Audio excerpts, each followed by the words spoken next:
কিন্তু আল্লাহর জমিনে আল্লাহ এবং তার রাসূলের কোন সম্মান এক মুহূর্তের জন্য আমরা বরদাস্ত করে নেব না।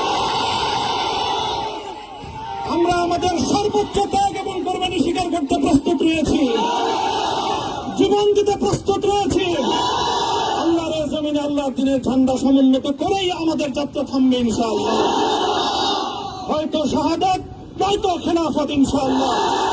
আল্লাহর জমিনে খেলাফত প্রতিষ্ঠার যে আওয়াজ আজ পৃথিবীর দিকে দিকে উচ্চারিত হচ্ছে, সে আওয়াজ বাংলার জমিনে খেলাফতের এই আন্দোলনকে চূড়ান্ত গন্তব্যে পৌঁছাবে ইনশাআল্লাহ।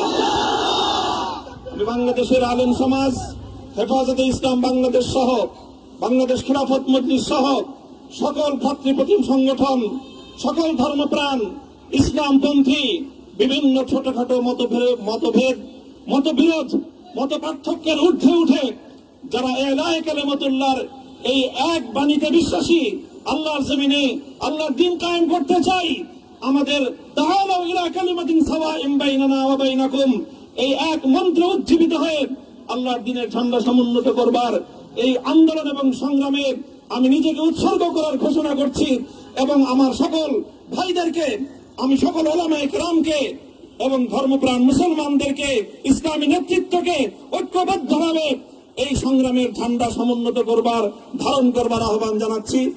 এবং আপনাদের সকলকে আবার শুকরিয়া জ্ঞাপন করছি যে আজকে আপনারা এভাবে আমাকে উৎসাহিত করেছেন, উজ্জীবিত করেছেন। আল্লাহ পাক আপনাদের সকলকে উত্তম বিনিময় দান করুন। প্রিয় ভাইরা,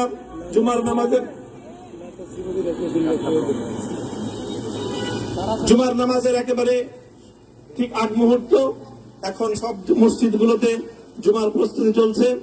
আমরা এখন এখানে খুব সংক্ষিপ্ত দোয়ার মাধ্যমে আমাদের আজকের এই প্রোগ্রামের সমাপ্তি ঘোষণা করব।